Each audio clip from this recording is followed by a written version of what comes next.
Different minds. அதாவது ஒருத்தர் வந்துட்டு ஒரு விஷயத்த பண்ண போனா, அவங்களோட பிரெயின் 2 விஷயத்த பண்ண சொல்லும். அத பார்க்கறதுக்கு முன்னாடி நம்ம இன்ட்ரோவ ப்ளே பண்ணிடலாம்.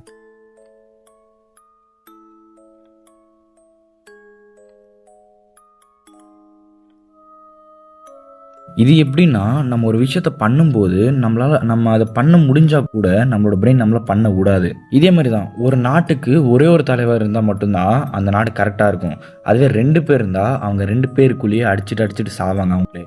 இந்த மாரி இஷ்யூஸ் நானும் ரொம்ப ஃபேஸ் பண்ணியிருக்கேன். நான் ஃபேஸ் பண்ணதில இப்பயும் ஃபேஸ் பண்ணிட்டு தான் இருக்கேன். அதுலேருந்து ஓவர் கம் பண்றதுக்கு நான் எல்லா விதத்தையும் ட்ரை பண்றேன். எனக்கு இந்த மாரி சிச்சுவேஷன் எப்பப்போ ஃபேஸ் ஆகும்னா, நான் கிளாஸ் கவனிக்கிறப்போ, என்னோட மைண்ட் வந்துட்டு வேற ஒரு திங் மேல போயிட்டுருக்கும். அது எப்படி போகும், எந்த டைம்ல போகும்னு என்னால சொல்ல முடியாது. படிக்கிறப்போ, இல்லன்னா எழுதுறப்போ நான் பாட்டு கேட்டுட்டே இருப்பேன். அது ஏன்னா, என்னோட மைண்ட் டிஸ்ட்ராக்ட் ஆகக்கூடாது. ஒரு விஷயம் வந்துட்டு நான் பாட்டு மேல கான்சன்ட்ரேட் பண்ணும், இல்லன்னா நான் படிக்கிறது மேல கான்சன்ட்ரேட் பண்ணும். இந்த மாரி இதில ஏதாச்சும் ஒரு விஷயத்த கான்சன்ட்ரேட் பண்ணா, உங்களோட மூட் வந்துட்டு லைட்டா இன்கிரீஸ் ஆகும். உங்களோட மைண்ட் வந்துட்டு சிங்கிள் மைண்ட் செட்டா மாறும். அதான் எப்பவும் நம்மளோட டீச்சர்ஸ் வந்துட்டு நம்மள திட்டிட்டே இருப்பாங்க. இல்லன்னா ஆஃபீஸ்ல இருக்கிறப்போ ஏன் டபுள் மைண்டடா இருக்க? சிங்கிள் மைண்டடா இரு. எப்பவுமே ஒரு ஃபோக்கஸோட இரு. அப்படின்ட்டு நம்மள சொல்லிட்டே இருப்பாங்க. டபுள் மைண்டட் அப்படின்றது ஒரு டெஃபிஷியன்சி கிடையாது. அத நம்ம ஒரு வரமா கூட பார்க்கலாம். அது எப்படின்னா, நம்ம ஒரு விஷயத்த பண்ணும்போது, அத நம்ம வேற வேற வழியில பார்க்கணும்ல. ஸோ அந்த மாரி நம்ம ஒரு விஷயத்த பண்ணும்போது, இல்லன்னா பார்க்கும்போதே நம்ம கண்டுபிடிச்சிடலாம். ஒரே விஷயத்த நம்ம 2 வழியில பார்ப்போம். ஸோ இது வந்துட்டு நம்ம சைட்லேருந்து ஒரு பெனிஃபிட்டான விஷயம் தான் இது. பட் அதுவே நம்ம ஆஃபீஸில் இருக்கிறவங்களுக்கு ஒரு அப்துல் கலாம் போனா, வேற ஏதாச்சும் ஒரு சயின்டிஸ்ட் போனா, அவங்களுக்கு அவங்கலாம் தேவையில்ல. அவங்க என்ன சொல்றாங்களோ, அது கேட்குற மாரி ஒரு ஆள் வேணும். அவ்வளோதான். நீங்க ஜாபுக்கு போனா, வேற விஷயத்துக்கு போனா, உங்கள புதுசா எதுவுமே பண்ண விட மாட்டாங்க. அவங்க என்ன சொல்றாங்களோ, அதுதான் நம்ம பண்ணணும். நீங்க ஜாப் அந்த மாரி போனா, உங்களுக்கு ஒரு கிரியேட்டிவிட்டி இருக்காது. கிரியேட்டிவிட்டி வந்து அவங்க சொல்றத வச்சு தான் உங்களுக்கு கிரியேட்டிவிட்டி வரும். இதுக்கெல்லாம் நீங்க பயப்படாதீங்க. இந்த டைம்ல அப்துல் கலாம் இருந்தாலே அந்த மாரி தான் போயிருப்பாரு. நெறைய பேர் இருப்பாங்க, கிளாஸ்ல கவனிச்சுட்டே இருக்கிற மாரி இருப்பாங்க. ஆனா வந்துட்டு அவங்க கனவு உலகத்துல இருப்பாங்க. அவங்க வந்துட்டு எந்த டைம்ல படிப்பாங்க, எப்படி இருப்பாங்க அப்படின்ட்டு நம்மளால கெஸ்ஸே பண்ண முடியாது. ஒரே விஷயத்த 2 விதமா பார்ப்பாங்க அவங்க. சடனா கோவம் ஆயிடுவாங்க, சடனா கூல் ஆயிடுவாங்க, சடனா ரொம்ப நல்லா பேசுவாங்க. இந்த மாரி எல்லாமே சடனா நடக்கும்.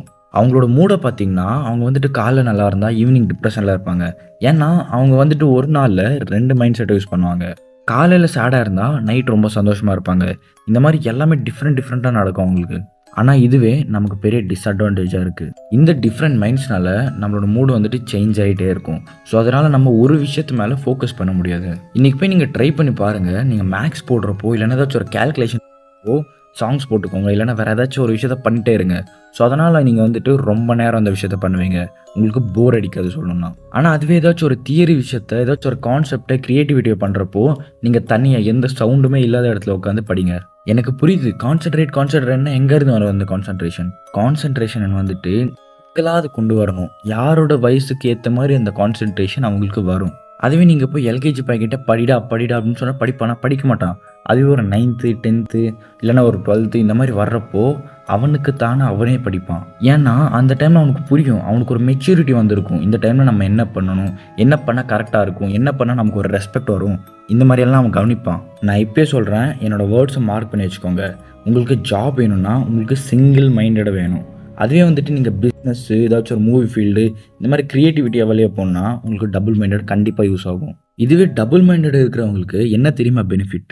அவங்க வந்துட்டு ஒரு விஷயத்த பார்த்தாங்கன்னா, அந்த விஷயோட பாசிட்டிவ் என்ன, நெகட்டிவ் என்ன, இந்த மாரி விஷயம் அவங்களுக்கு பார்த்த உடனே தெரிஞ்சிரும். இந்த மாரி டபுள் மைண்டட் பீப்பிள்ஸ் யாராச்சும் இருந்தா கமெண்ட் பண்ணுங்க பார்க்கலாம். எவ்வளோ பேர் இருக்காங்கன்னு நானும் பார்ப்பேன். ஆனா இவங்களுக்கு பெரிய டிஸ்அட்வான்டேஜ் என்ன தெரியுமா? அவங்களால வந்துட்டு சீக்கிரமா ஒரு டெசிஷன் எடுக்க முடியாது. இதான் ஃபகத் ஃபாசிலும் சொல்லியிருப்பாங்க ஒரு இன்டர்வியூல. அவங்க ஒரு விஷயத்த டிசைட் பண்ணணும்னா, அவங்களால அவ்வளோ சீக்கிரம் பண்ண முடியாது. அந்த மாரி அவங்க ஃபுல்லா அவங்க மண்டைக்குள்ளேயே டிசைட் பண்ணணும். இது பண்ணுமா, அது பண்ணுமான்ட்டு ஒரு கன்ஃப்யூஷன் ஸ்டேட்ல இருப்பாங்க.